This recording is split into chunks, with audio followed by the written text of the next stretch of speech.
Director గారు, ఒక writer కథ రాసుకునేటప్పుడు ఆయన పెరిగిందో లేకపోతే ఆయన చూసిందో సామాజిక, ఆర్థిక, రాజకీయ, సాంస్కృతిక నేపథ్యం అనేది ఖచ్చితంగా ఆ కథలో ఇన్ఫ్లుయెన్స్ అవుద్ది. అంటే ఈ పురుగుదొలిచే అనే పాయింట్ తీసుకున్నప్పుడు అంటే మిమ్మల్ని బాగా ఈ కథ చెప్పాలని ఇన్స్పైర్ చేసిన అంశం ఏంటి సార్? అంటే ఈ కథ అనేది ఎందుకు పుట్టింది? అంటే ఇది అధికారం, రాజులు కావచ్చు, ఇంకెవరైనా కావచ్చు, ఇప్పుడు ప్రజెంట్ సినారియో కూడా మనం చూడవచ్చు. సో ఈ కథను పర్టికులర్గా మీరు ఎందుకు సొసైటీకి చెప్పాలని అనుకున్నారు సార్? ఇది చాలా థియరీ అకాడమిక్గా ఉంటుందేమో నేను ఇప్పుడు చెప్పబోయేది, కానీ ఆలోచన ఎప్పటి నుంచి అంటే కంచరపాలెం అప్పుడు ఒక ఇన్స్పిరేషన్ ఉంది. ఈ థాట్ రావడానికి కారణం ఒక మనిషి, కానీ దానికన్నా ముందు 60,000 సంవత్సరాల క్రితం ఆఫ్రికా నుంచి బయలుదేరిన మనిషి 2 కాళ్ళ మీద నిలబడి వేరు వేరు ప్రాంతాలకి ప్రయాణం మొదలు పెట్టగానే మానవ జాతి కలగాపులగం అయిపోయింది. సో అది నాకున్నటువంటి మొట్టమొదటి ఆలోచన అది సార్. అంత కలగాపులగం అయిపోయాం కదా మనం. ఆఫ్రికా నుంచి బయలుదేరిన మనిషి అటు పైకి వెళ్ళాడు, అటు వెస్ట్కి వెళ్ళాడు, ఈస్ట్కి వచ్చాడు, మొత్తం ఎక్కడకక్కడ మిక్స్డ్ ఫ్రూట్ జ్యూస్ కదా, ఆల్ మిక్స్ ఫ్రూట్ జ్యూస్. మనం ఎందుకురా కొట్టుకుసేస్తాం అనే ఒక చిన్న క్వశ్చన్ దగ్గర స్టార్ట్ అయింది సార్ నాకు. ఓకే, వెంకటేష్ మహా గారు. అయ్యా చెప్పండి సార్. మళ్ళీ కళ్ళజోడు మీద పడద్దు. లేదు, కళ్ళ ఈసారి కంట్లో వచ్చే నీళ్ళని కనబడకుండా ఉండడానికి పెట్టుకున్నా. అలా కాదు నార్మల్గా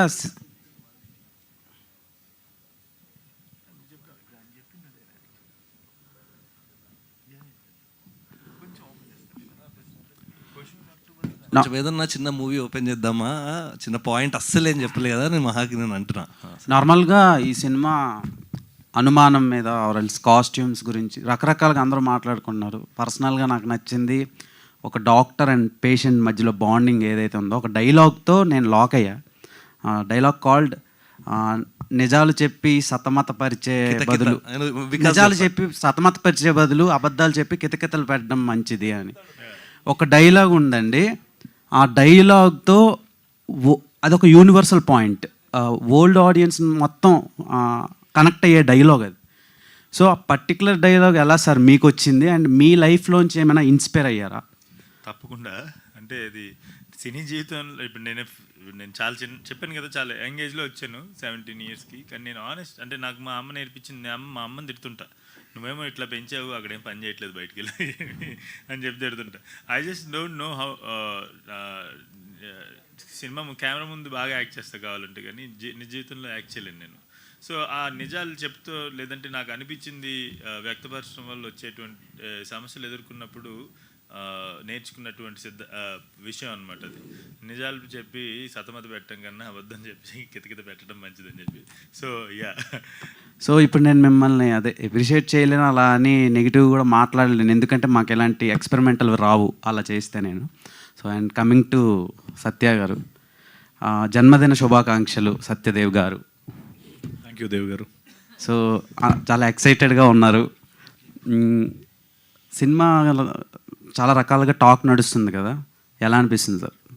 అంటే పాజిటివ్గా మాట్లాడుతున్నారు, నెగిటివ్గా మాట్లాడుతున్నారు, దాని మీద మీ రెస్పాన్స్ ఏంటి? అదే ఇందాక అంటే రెస్పాన్స్ ఏంటంటే ఇప్పుడు మామూలుగా టెక్నికల్ ఇదే. ఇప్పుడు లెట్స్ సే ఒక 10 మంది ఉన్నారు. చెప్పండి సార్. సార్ ఇప్పుడు జనరల్గా ఇప్పుడు నువ్వు చెప్పిన దాంట్లోనే ఉంది కదా. ఇప్పుడు ఇందాక శరత్ చూపించాడు, జనరల్గా రాస్తే very good film, nice performances, good job అని రాస్తారు. మరీ పేజీలు రాసేస్తున్నారు, పారాగ్రాఫ్లు రాస్తున్నారు. అండ్ రాహుల్ రవీంద్రన్ గారు అయితే తీసుకుని వెళ్ళిన తర్వాత ఆయన మళ్ళీ ఇంకోటి అయితే అనిపించి మళ్ళీ యాడ్ చేస్తున్నారు. ఇలా నాకు చాలామంది రాసేసి నాకు నైట్స్ మళ్ళీ మెసేజ్ దానికి ఎడిషన్గా చేస్తున్నారు. బికాస్ వాళ్ళు ఇంటికి వెళ్ళిన తర్వాత ఒకసారి ఆలోచించుకుంటే అరే ఈ పాయింట్ ఇది ఎవ్రీథింగ్ కనెక్ట్ అవుతుంది. అండ్ నిన్న నేను మహా కూర్చుంటే మాకు ఉమామేశ్వర గ్రూపస్లో ఒక ఫ్రెండ్ ఒక క్యారెక్టర్ చేశాడు, పొంగిదోర నా క్యారెక్టర్. తను ఫోన్ చేసి మహా 70% అందరికీ 75%, 70% అందరికీ క్రేజీగా నచ్చింది. 1% ఉన్నారు 25, వాళ్ళకి ఇప్పుడు అర్థం కావచ్చు. కానీ నువ్వు 2 రోజులు వదిలే వాళ్ళే ఈ మిగతా అందరికీ చెప్పి పట్టుకొని వస్తారు థియేటర్స్కి అని చెప్పాడు. నిజంగా దట్స్ ఎగ్జాక్ట్లీ వాట్స్ హ్యాపెనింగ్. చెప్పు. లైక్ మీ సినిమాలానే ఫస్ట్ డే డిస్పైట్ అంటే డివైడ్ టాక్ వచ్చిన సినిమాలు ఇండియన్ ఫిల్మ్ ఇండస్ట్రీనే షేక్ చేసే. బాహుబలి ఫస్ట్ డే మీ సినిమా లాగే చాలా నెగిటివ్ టాక్ వచ్చింది. అండ్ దెన్ పుష్పక్ కూడా అలాగే వచ్చింది. రెండు ఒక బెంచ్ మార్క్ ఫిలిమ్స్ అయినాయి. అఫ్ కోర్స్ మీ ఫిలిం కూడా అంతే.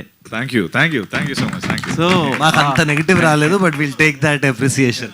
so much. అండ్ ఒక క్వశ్చన్ డాక్టర్ గారు నాకు నేను ఒక్కసారి చెప్పాను, నాకు ఇది దాని తర్వాత అడుగు. నాకు మెయిన్ ఎక్కడ కూడా నా కో యాక్టర్స్ గురించి ఎక్కడ చెప్పాను, బట్ ఇంకొకసారి వీళ్ళందరూ ఉన్నారు కాబట్టి వికాస్ నేను నాకెంత వస్తుందో వికాస్ కూడా అంతే వస్తుంది. రావాలి కూడా. ఎందుకంటే ఇందాక తను అన్నట్టు నేను అంత ఓవర్ హైప్డ్గా అంత ఎగ్జాజరేటెడ్ ఎమోషన్స్తో ఉంటే దాని ఆపోజిట్లో అంతే సటిల్గా నన్ను కంట్రోల్ చేసి అంటే నేను సినిమా చూస్తున్నప్పుడు అన్ని పాత్రలు చూస్తున్నప్పుడు ఈ పాత్ర నేను చేయగలనా, నేను చేసేస్తాను. అచ్చం గారు చూశాను అనుకో, అచ్చం గారిలో నేను చేయగలనా అంటే అలా అనుకుంటాను.